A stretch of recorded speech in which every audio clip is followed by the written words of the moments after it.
Good morning, Jonathan. Good morning, Grace, and good morning to everyone who's joining us today. Thank you for taking some time out of your busy lives, your busy day to be here with us and to focus. We're going to be talking today about meltdowns.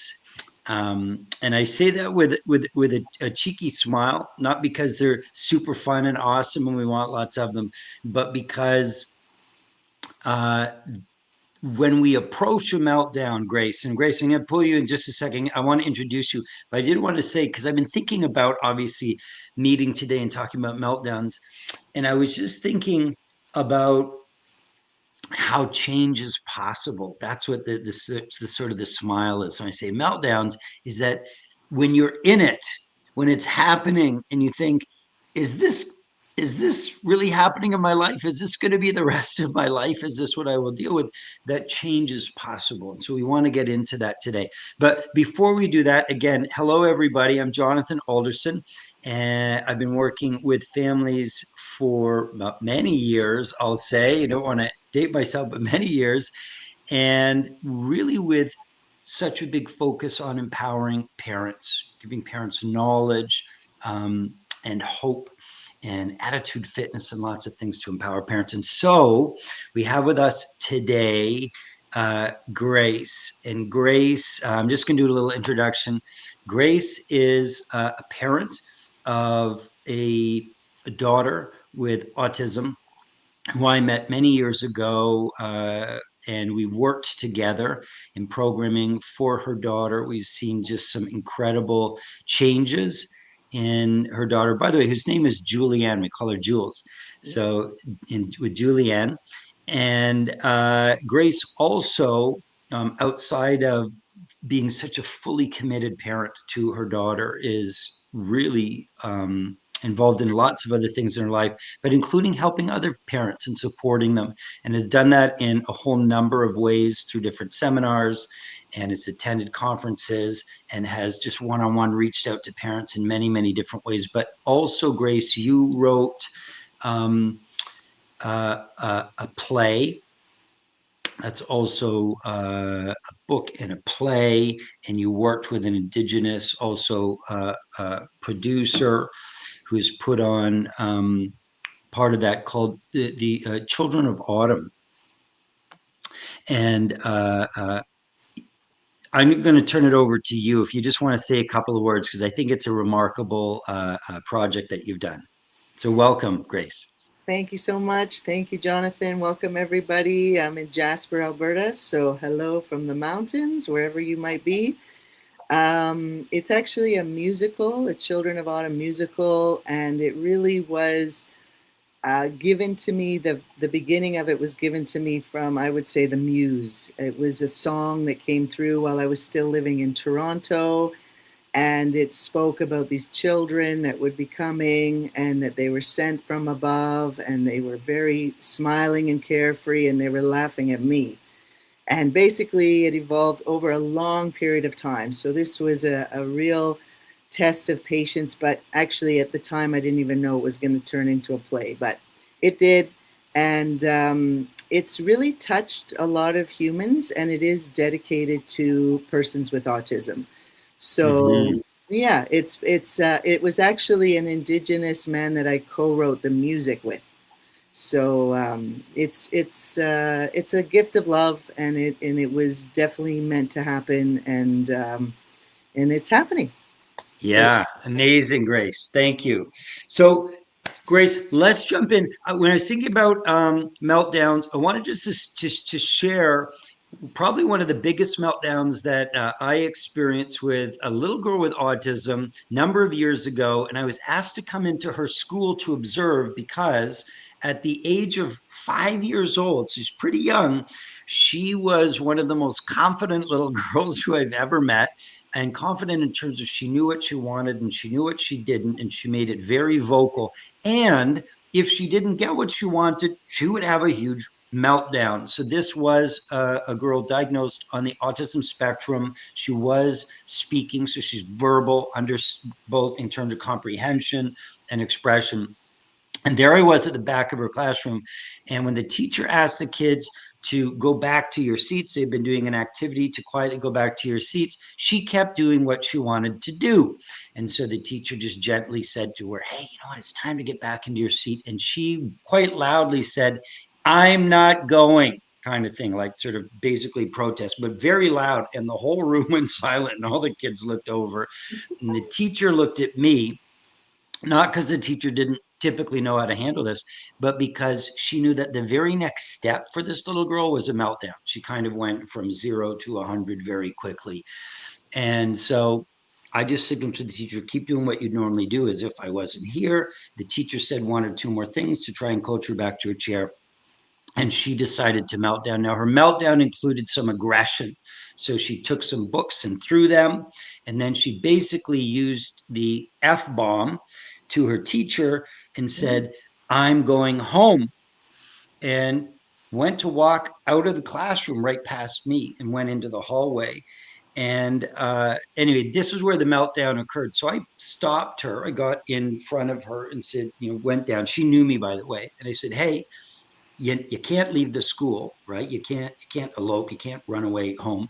You got to stay here until your mom comes and picks you up. And she looked at me and said, you can't stop me. Again, she's 5 years old, she's about this high, and looks right at my eyes and says, you can't stop me, and tries to walk past.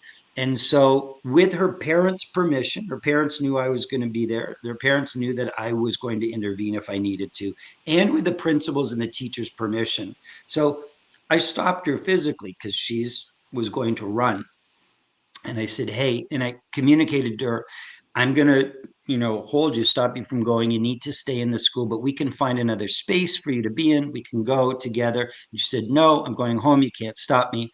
And what it led to is I said to her, I'm going to need to pick you up, right? She's starting to get physical. And as I did that, she started to scream. And the screaming was very loud. And a couple of teachers came into the hallway and they knew me. So once they saw me holding her, they went back in their classrooms. But I was in a school holding this 5-year-old girl, very loud screams. And part of her way of having a meltdown was also to get more attention. This is her thing. So she started saying things like, ow, you're hurting me, and don't do that, and why you're stealing me, like these sort of things, as if I was, someone she didn't know.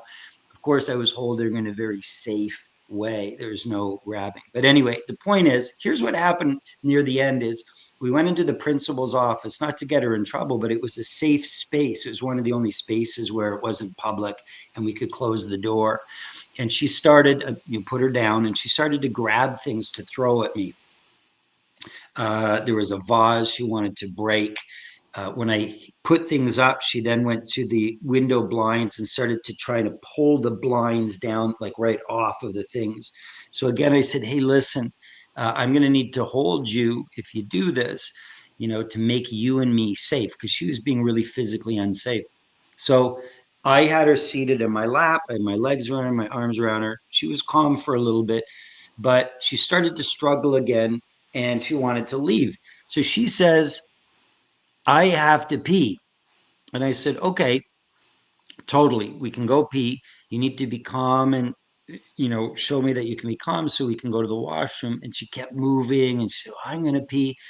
And eventually she said, in a very calm, almost cheeky way, she said, I'm going to pee. And I said, okay, I understand that, but you need to hold that until you can be calm and I can take you. And within a couple seconds, I could feel her peeing on my lap.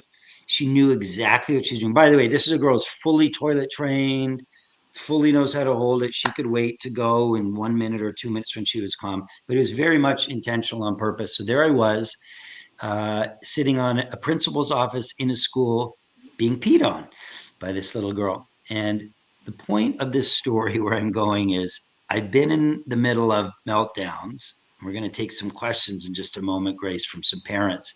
But the point is, I stuck with it, and I'm going to say didn't give in.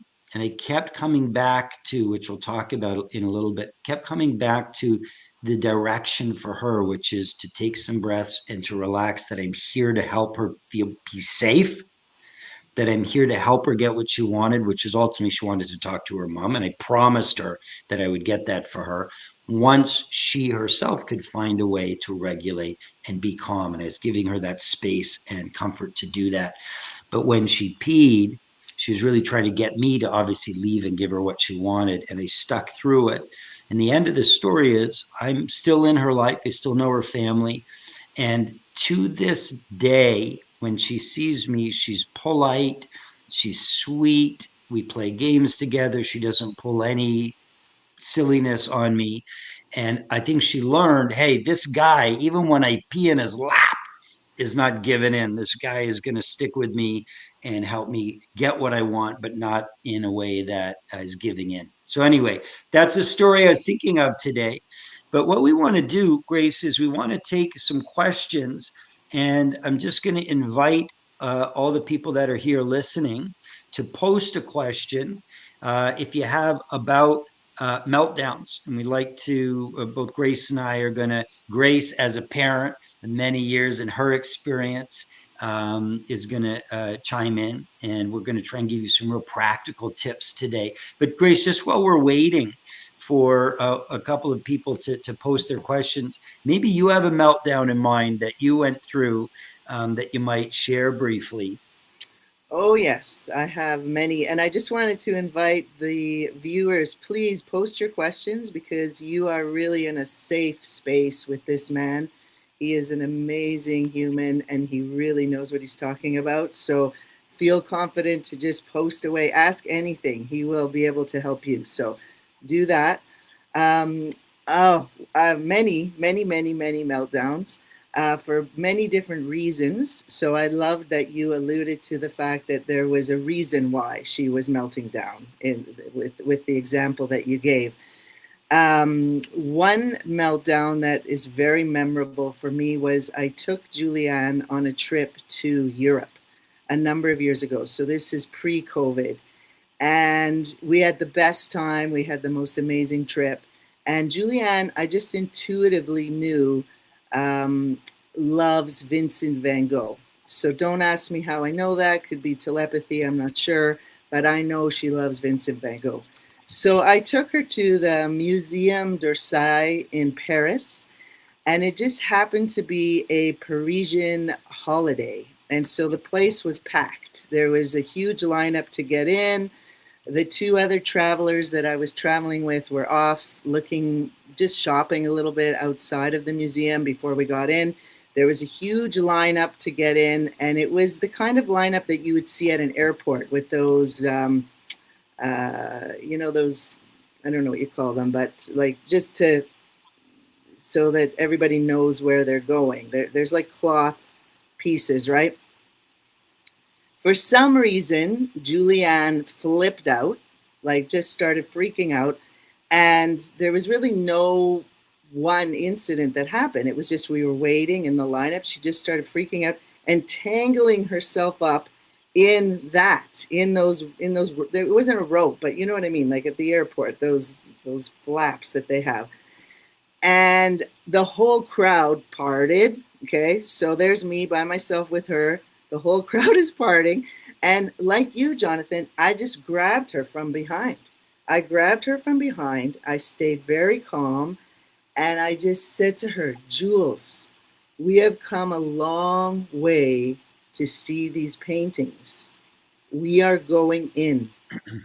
Now, at the time, I didn't realize it was probably her excitement.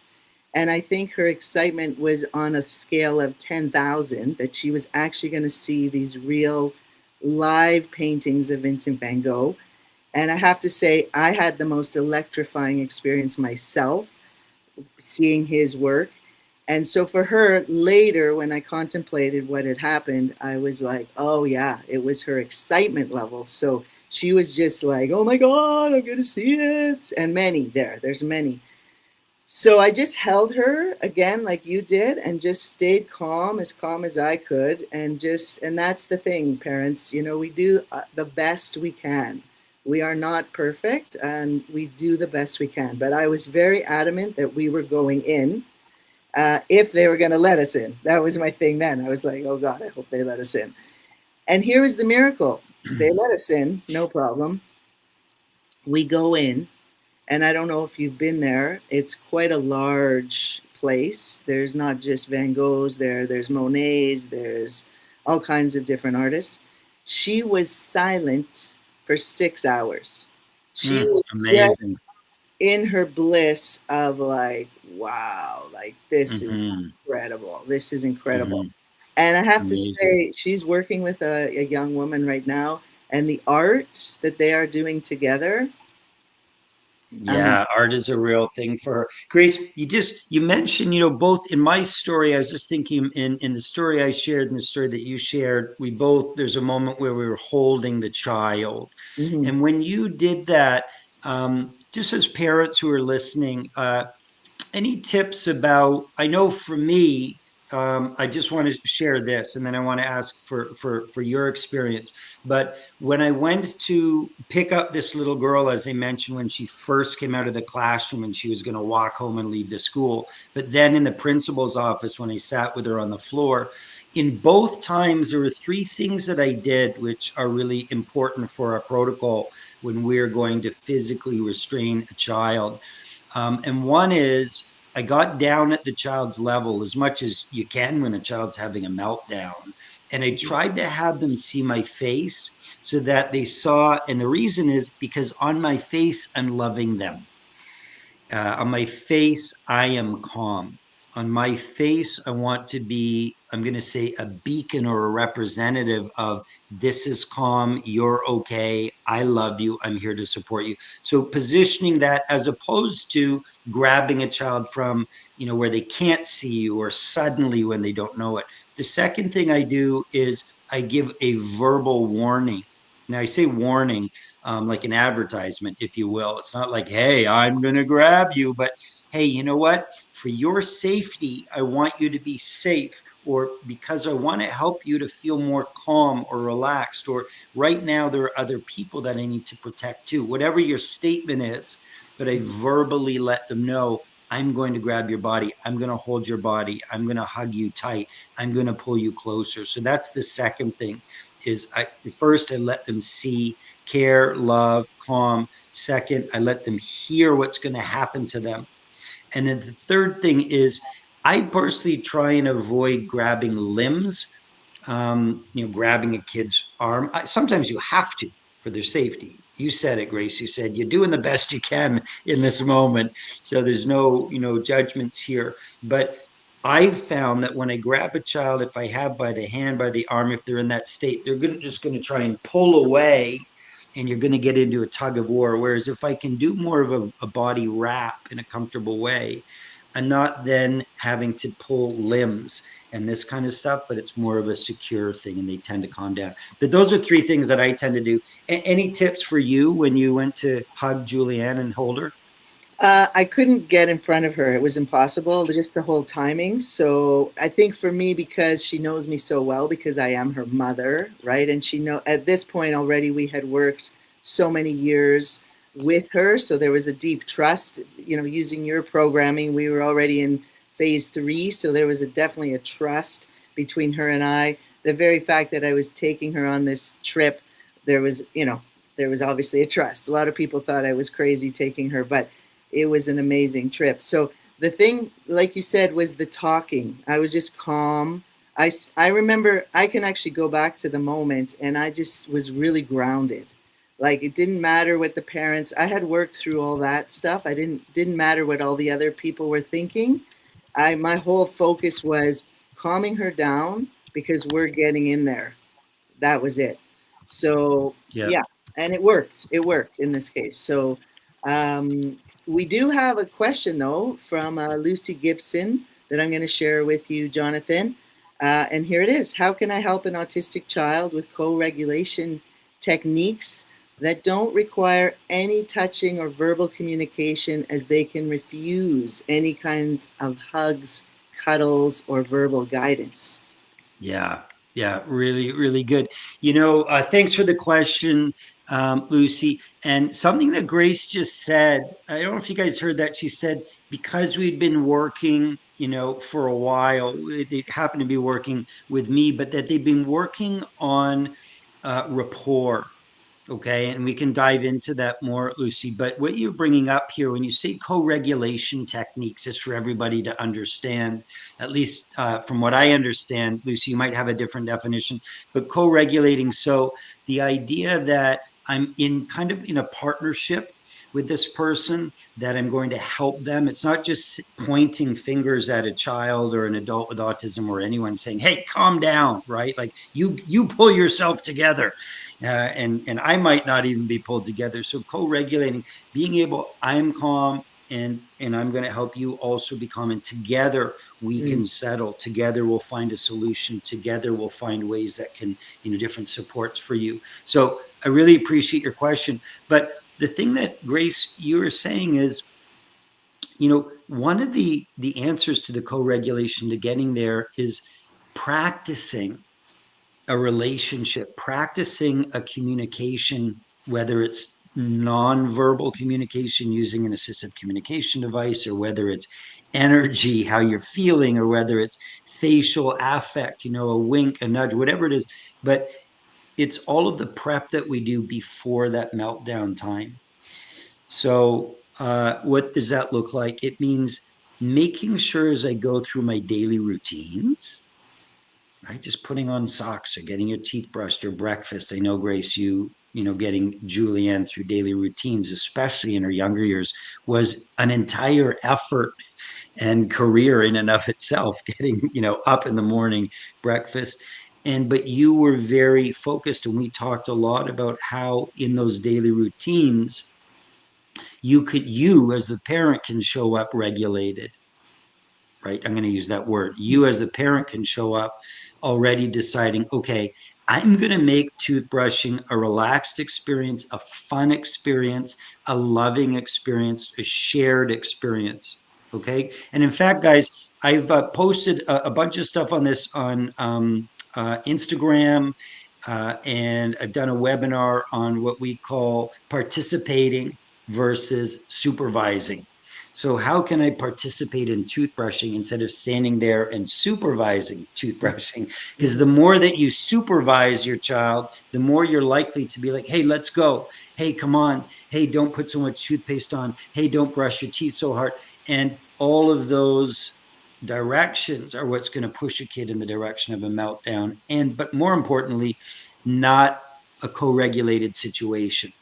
Okay, so I'll just start there, and the first answer is not in a meltdown, but before we get there, what's the prep work you're doing within your relationship, so that when your child gets into a meltdown situation, they think of you and see you as someone who they can co-regulate with.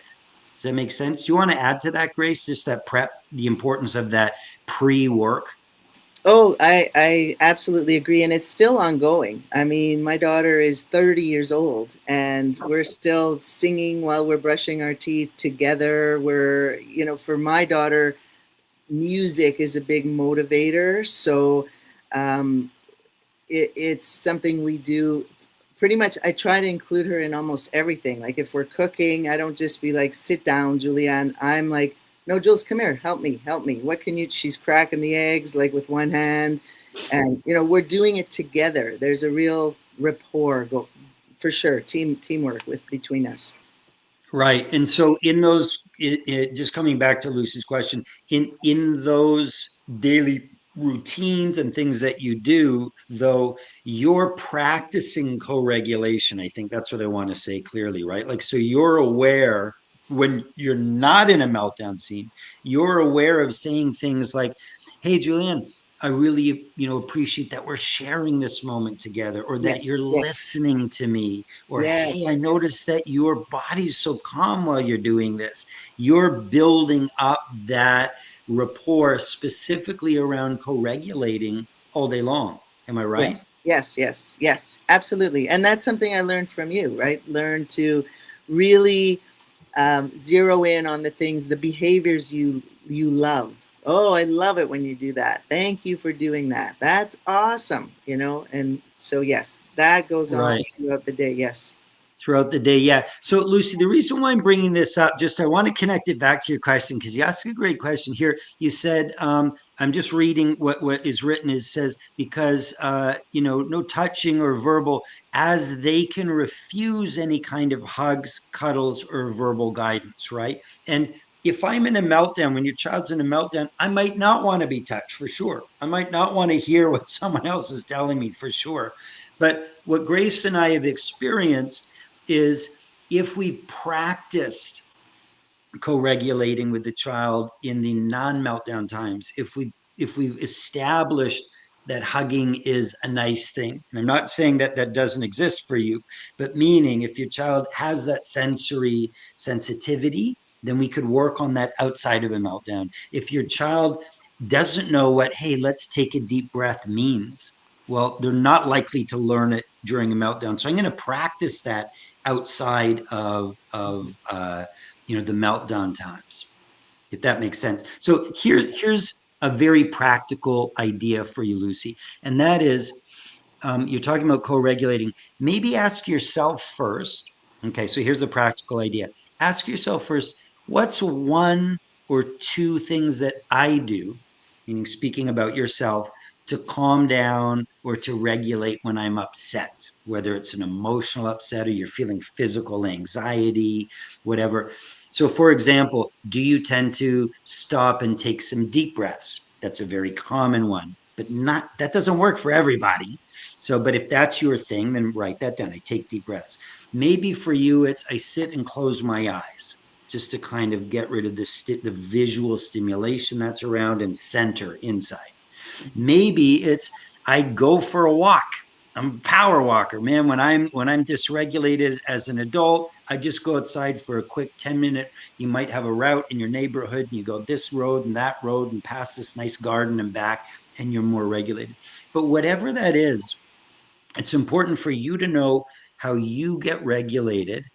And then what I'd recommend is for you to help your child practice that with you, not when you're upset, right? But to practice. And what you're starting to do is build a skill set of things that work for you yourself first. And I'll tell you why this is important. Practice a skill set of things with you that work for you so that you start helping them also have a skill set or a number of things that they can go to. Okay.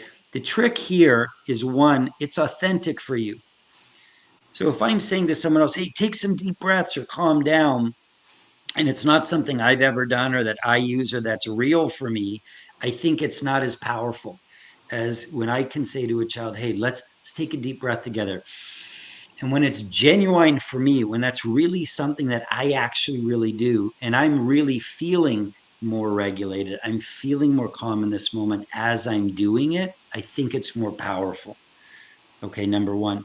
But the second thing that I'm really proposing here, Lucy, is for you to build this skill set up to help your child have a number of things that they could go to.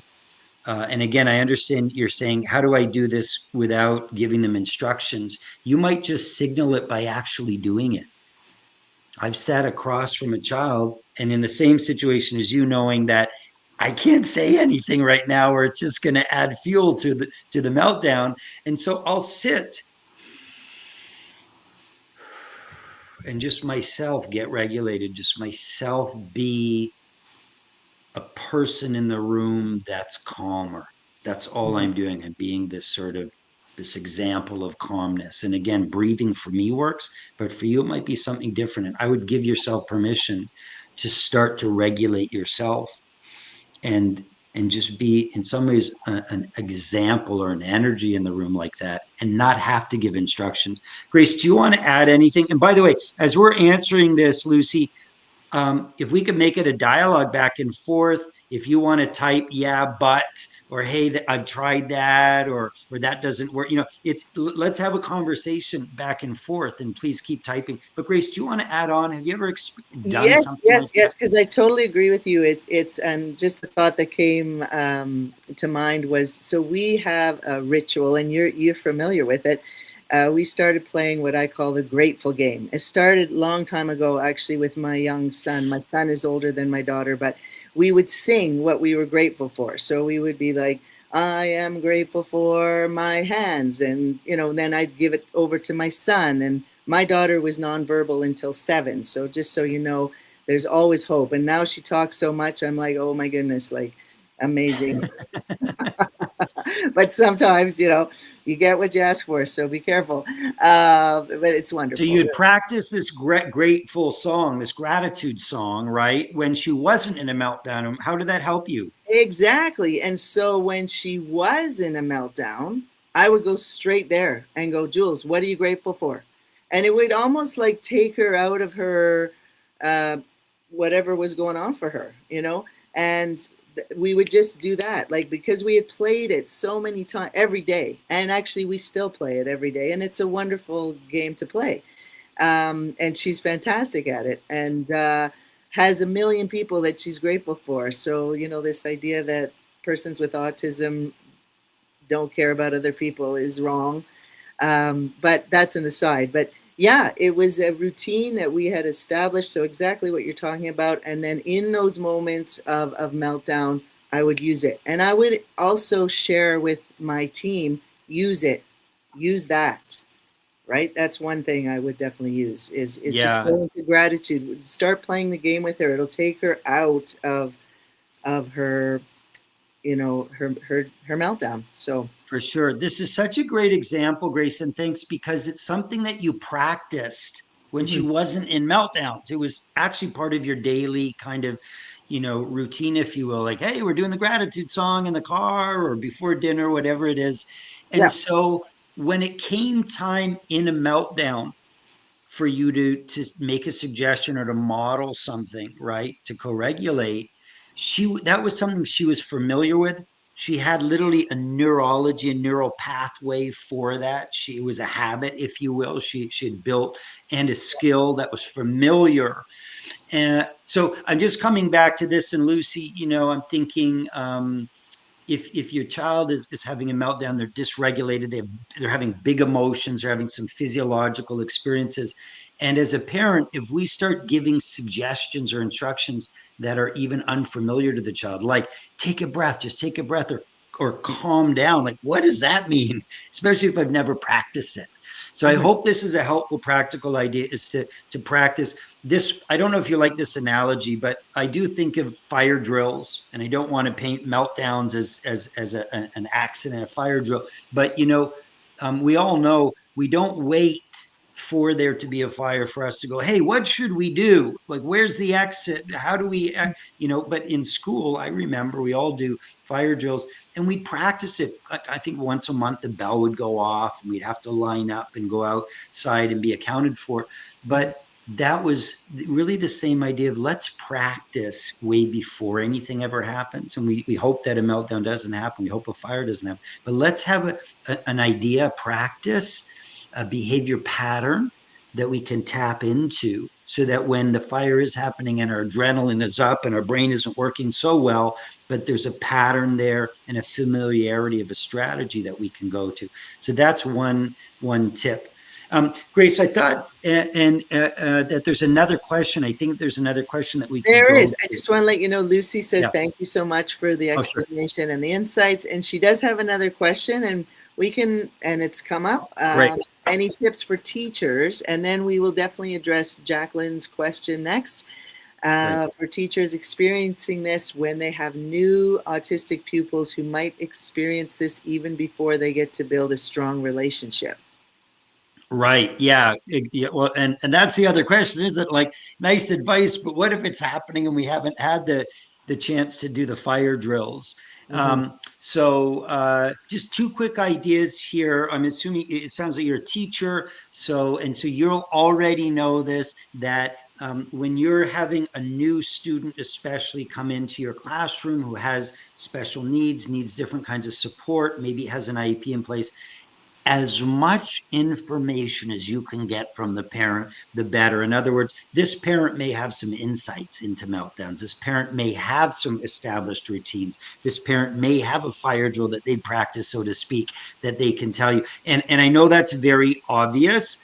Um, uh, I actually, just for whatever it's worth, I wrote I'm just writing an article that I'm going to post soon, up on our website at thriveguide.co. And in part of it, I just sort of mentioned to the side, um, although we all agree that parents should be very much included in education making, right? Meaning like in communication between parents and teachers and autism therapists and parents. And we agree that parents should really play a role. Many systems like school boards, like schools, don't necessarily create the space. So we agree that they should be there, but as a teacher, you have such limited time. I just want to acknowledge you have such a limited time and space, and maybe all sorts of regulations about how you can talk with parents, when you can, how it has to be documented. So I appreciate the limitations, but all I'm saying is I would, if you haven't already, really sit with the parent and say, hey, listen, um, there's a meltdown. Your child has a tendency for that. What tips do you have for me? What works? Parents have so much knowledge. They're experts on their kids. They've been through it. They've been there. They don't have all the answers, but they have a lot of knowledge and background experience that they can pass on to you. So that would be the first tip. I have two other things I want to say, but Grace, do you want to say anything just about on that of a tip for this teacher on how to communicate with the parent, how to draw that from the parent, how to any Mm. tips you've had that have worked really well? Um, it's tricky for sure. Like you said, I think the tips for the teacher would be, first of all, and it sounds like Lucy is one of those because she's also a family support worker too. She just Okay, typed that yeah. in as well. So, Lucy, you're one of those teachers that's exceptional in my mind as a parent, in that you're so open and supportive and probably would want to know as much as possible about this child. I've certainly had some teachers where they were very, very like, no, I'm the teacher and I know what's best for this person, regardless that you're the parent, doesn't matter. So I would say that. I would say for teachers listening or that watch this later is to be open to the parent, exactly what you just said, Jonathan, in that the parent is with this child a lot of the time, even if they have caregivers and so forth. I mean, these children, because of their nervous systems, because of their sensory issues, often are up during the night or up very super early. So a parent is with the child a lot and does try a lot of different things. And I've met over the years so many parents that are just trying the best they can. So I think that would be my advice for teachers is be open and make the time to Right, sit with right. And you the, said something, I think for a teacher, and then we'll move on to the other two tips, by the way, that I have. But I think this idea of having conversations with learning from parents, I'll just say it's really important that the teacher initiates, signaling somehow to the parent that you're open. And I'll just say that because I've worked with just around 3,000 parents, I'll say, over 25 years. And I'll say that the majority of them, when I begin working with them, will say that they're either scared to go to the school, that they don't want to sort of cause a fuss, or they don't know that they're invited, or they feel like, well, I'll just wait for the school, and so on and so forth. In other words, there often will, of course, there's moms that are just stepping in and they're the advocate moms and they won't wait for the invitation. But my point here is, I think as a teacher, you really got to signal, hey, by the way, parent, I'm open to working with you. I'm open to collaborating. Do you have some information for me? Grace, with that, by the way, just this is very practical, but did you find like emails work better for you or meeting in person? How can a teacher who's super ultra busy have good Mhm. connections with you? And I'm just going to grab a plug for my laptop, but keep going. Sure. Yeah, for me, because we're talking about a little bit, years ago, was certainly in person. And because I live in a small town, I live in Jasper, I was able to go in and talk to the teachers directly, whatever that teacher was that year. And when there was a teacher, like I said earlier, who wasn't open to hearing what I had to say, it was sort of the opposite. I worked with her. We came up with a compromise. So I was fortunate that way. I was able to really go right in and see the teachers and make, carve out time to meet with them personally. So, Yeah. Okay. mhm, All yeah. right. So, two other ideas here for a teacher who says, what happens if I haven't had a chance to practice all the strong relationship stuff and I'm having a meltdown? So, I would expect or think that you already have some protocols in place, either as a school, right? Like if a child is having big feelings and is either causing potential danger to themselves or other kids or disruption, that as a school or maybe a department, that you have some protocol. If you don't, I'd say start there. I'd sit with your colleagues for 15 minutes in the staff room or maybe part of a meeting saying, hey guys, do we have a calm room or a calming room where we can go? Or Mhm, is there a roaming educational assistant that if this is happening, we can easily call and say, hey, could I get 5 minutes of your extra help just to step into my classroom? Like, so have some shared ideas that you feel that you have some supports, whether it's a space to go or a person to grab in, that you have that. So I would just start with that, as having a general protocol, including for new students who I haven't had time to build rapport with, because that's your question, and it's something that's going to happen every year, that you can predict. So that would be my first idea: is have a pre-plan. mhm, And this is for parents too listening.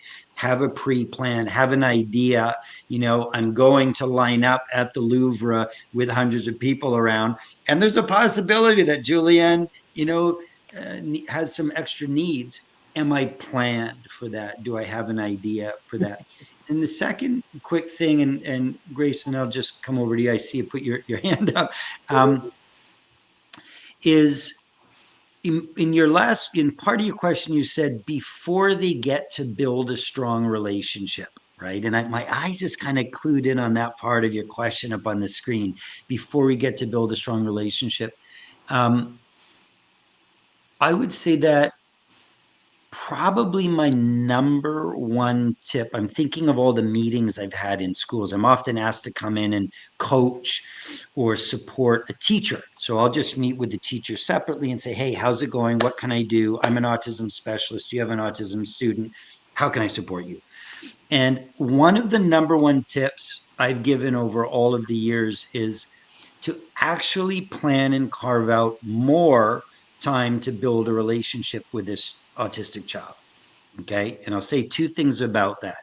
One is, I can't stress enough how much rapport or having a relationship, having experience of mutual shared joy, taking turns, letting this child know that you see them, that you want the best for them, letting them know that you're friendly, that you're fair, that you're fun, right? And how do you do that? By just spending time with someone one-on-one. Very, very hard in a classroom, very hard to do, to take one-on-one time. But the more that you can take 1 minute here, 2 minutes there, set up the class. Okay, guys, you get to color and take time. We're going to give you 10 minutes to do that. And boop, I take 2 minutes right away and I go right over to that autistic child and I sit and I color with them for 2 out of the 10 minutes that the rest of the class is walking around. And when another student comes up and says, hey, Mrs.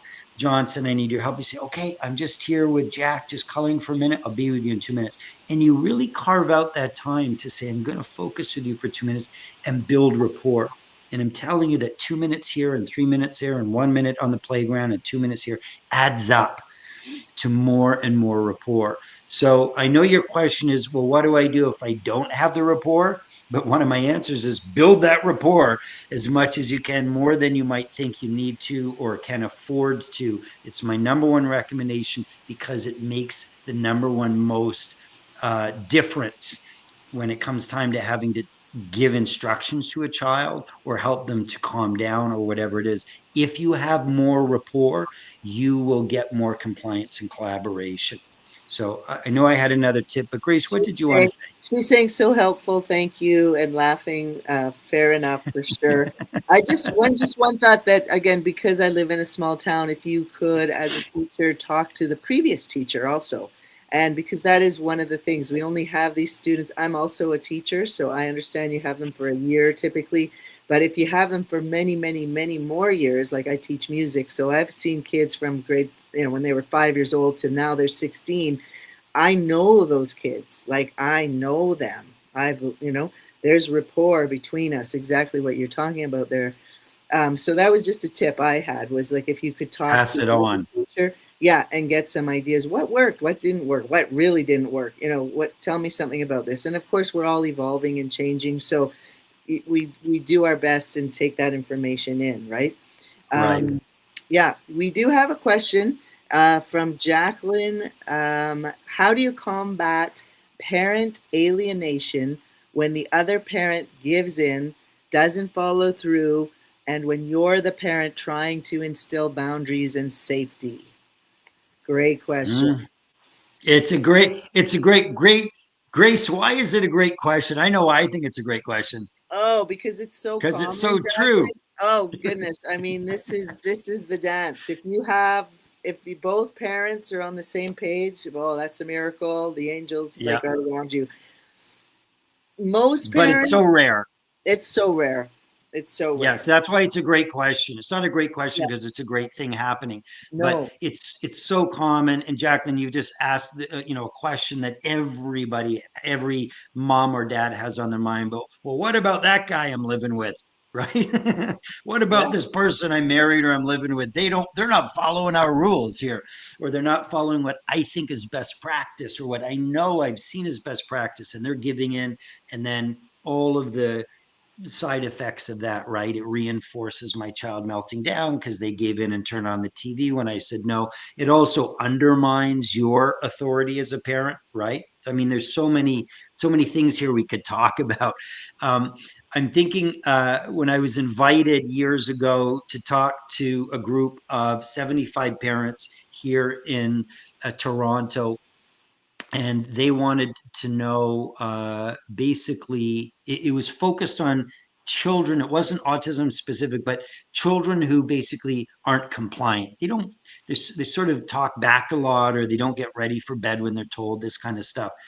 And as I prepared this seminar, because I was just going to teach, it wasn't a Q&A, I just kept coming back to the same thing, which is one of the number one things is y'all got to be on the same page, And so we spent an hour together, and in order to attend this, you had to come with your spouse, by the way. You couldn't be just there, so it's just 75 people, but they were all couples. And we just had a lot of fun at one point, having, one person write down what they thought and another person what they thought, and then seeing how they weren't on the same page, but then, trying to get on the same page. But I'm just saying this, that it's so important if you expect a child to be regulated and to follow routines and to get in a groove and to understand what the expectations are.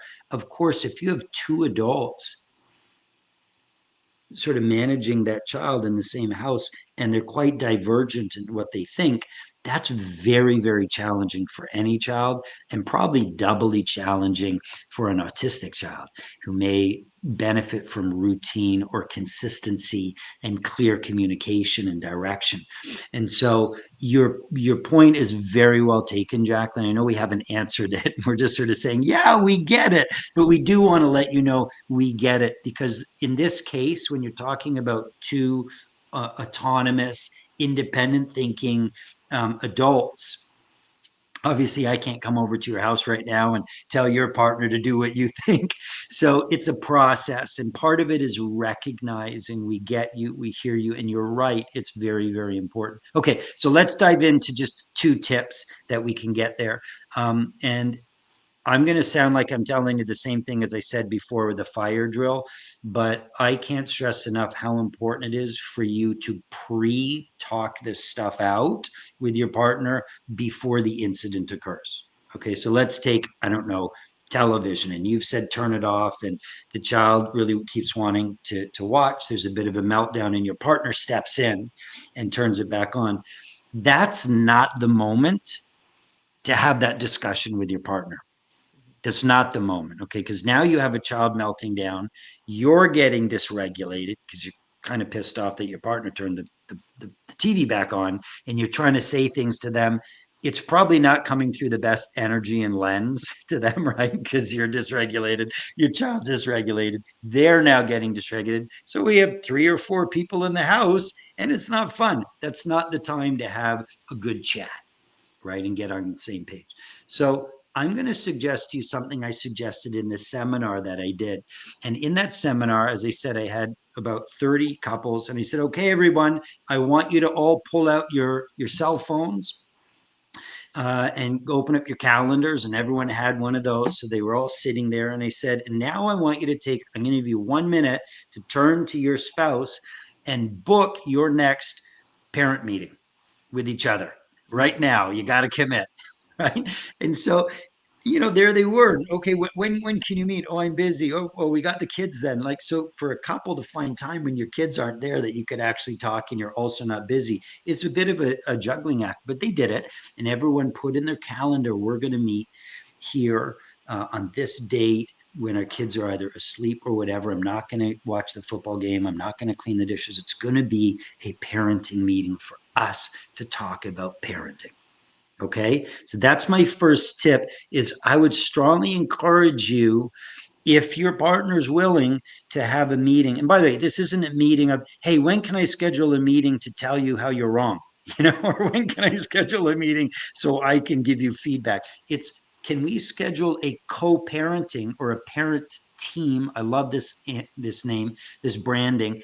Can we schedule a parent team meeting so that we could be an even better, more awesome team together, so that we could co-parent together in a way that feels good for both of us?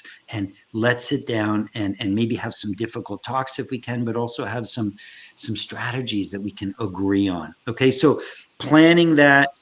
I asked this group to commit to doing it once a week. It was part of sort of a course I was doing with them. So to have a team parenting meeting once a week for a couple of months, and that they would commit to that and put it in their calendar and schedule. So that's the first thing. Sit down and have these chats, but not in the intense moments. Okay. So that's the first tip, Jacqueline. Here's the second tip.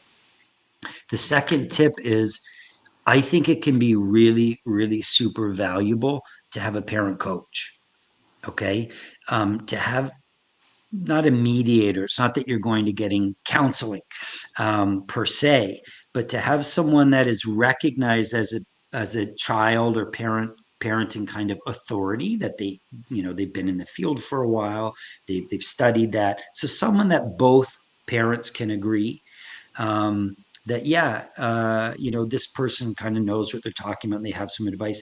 And have that person, maybe if you're meeting um, once a week or every 2 weeks with your spouse, maybe once a month, that meeting is with this professional, this parenting professional, who can lean in with some advice and maybe be the arbitrator a little bit there. So my answer here is partly is, it's okay to get some professional input. And I'm not talking necessarily about an autism specialist, but parenting, a parent team coach, someone that helps these parents to be a team together. There's people that know how to do that and specialize in that. Grace, do you want to add anything to that so far? I just love the ideas. I think they're brilliant. I wish they would have come 30 years ago or 23 years ago, because I can tell you, we didn't do that. My ex-husband and I did not do that, nor did we have a professional person that would, oversee us. Um, and so we did end up in divorce. Now, what's happened though is we're happily divorced, because what happened with my ex-husband is he came to realize that what I was doing was actually really helping her. So we had a really beautiful moment where he really thanked me for just continuing on with what I felt was the best things for Julianne at the time. Um, and so, yeah, Jacqueline is asking, would this be the same approach in a divorce situation? Um, I'll hand it Yeah. over to you. Yes. Yeah. Yeah. Yeah. Same approach, 100%. And by the way, I personally have been a parent coach in that situation with, either a separation or a divorce, and absolutely coming together on a regular basis, and not just negotiating, hey, when are you going to get them for March break and summertime and weekends, but on parenting strategies and skills. And you might say, hey, in my house, this is what's coming up. Our son is constantly going to the fridge, constantly eating stuff that we don't want him to eat outside of meal times. He's got a bit of a weight issue, and here's what I do because he has meltdowns. And sit and just be honest to your spouse, or to your separated partner. Here's what's happening in my house. This is what it looks like, and is this happening in your house? And how do you deal with it? And then listen. Don't be a teller. Listen to what they say and say, okay, you know what? I'm aware right now as you're saying that our son is having two really different experiences around the fridge. What can we do to have a cohesive thing? Now, I'll just say this thing really quickly. At the end of the day, I don't want to sound teachy or wise, but at the end of the day, you can't control another adult, right? That's you kind of get to that. You can't control that other adult, but what you can control, Jacqueline, is you and how you feel and what you do. And in your question, you said, Mhm, your question to us was, what can you do if one parent's feeling alienated and, because the other person is doing whatever? If I was spending some time with you, Jacqueline, one on one, I would actually look a little bit at that word alienation with you. Okay. On a kind of an exploratory way, a little bit. That's a feeling that you're having. And it might be real, it might be true, but that this other parent is doing things that again compromise you. But your feeling of alienation, your feeling of I'm being, pushed aside, is mhm, something that you could potentially decide to reframe in some ways so that you could show up in those moments and still have a sense of this is still my child, no matter how this person reacts. I love my child. I know what's good for my child. I'm going to keep doing that for my child. mhm, Number one, as an example. Number two, that you don't have to take it personally. mhm. It's hard to do that. Yeah, It's yeah. easy to take it personally, but that you could say that's just that parent, that's just the father, that's when I say just, that's another adult doing the best that they know how to do right now. He truly believes that turning on the TV is the best thing right now, or he really can't stand the meltdown and that's why he does it. And so there's a sense of empathy and understanding and not taking it personally, et cetera, et cetera, et cetera. I'm just aware of the time and we're going to wrap up in a couple of minutes. But I think that piece for you, Jacqueline, of finding your center and keeping your center of calmness and confidence and self care for you and not to feel alienated is really important. My last just really comment here is, and this is true from behavioral science, it turns out that your child, autistic, on the spectrum, not on the spectrum, high functioning, low functioning, your child will be able to tell the difference between expectations. It's harder for your child in a lot of ways to have two different expectations, but they can do it. And remember my first story where I said, to this day, when I see this little girl who's no longer 5 years old and how she is polite with me and whatever, because I set a boundary and she knows I don't give in, she behaves differently with me than she does with her mom and dad. She knows which adults give in and don't and how they react. And I Mhm, guarantee you, Jacqueline, if you focus on your own consistency and don't get caught up in your partner's, let's say, inconsistencies. Okay, so have those parenting meetings, have strategies, try and get on the same page. Meanwhile, do your thing and be consistent and centered in it. Meanwhile, be your best that you can be, which I'm sure you are, and show up and know that your child will ultimately know that mom really means business when she says no cookies mhm, because you stick to it. And even though your partner might give in at their house, you don't. And they can tell that difference. mhm. So, guys, I'm just aware of the time. And I wanted to just wrap up here and with two quick things. One, thank you for being here today. Thank you for your questions. And we are going to, this is the second thing, is we are going to be here once a month doing a live Q&A, answering your questions. That's what it's about. And so please be here next time. We'll let you know when we're doing another live stream. And just before we go, though, we wanted to just ask you if you could just type in one or two topics that you would like to see us do in future Q&As. Is there a topic that you'd love to get questions answered for? So just put those in the chat. We're going to collect those. We'll give you about a couple of seconds to do that. You can type in more than one if you'd like, but just we want to see what people are interested in.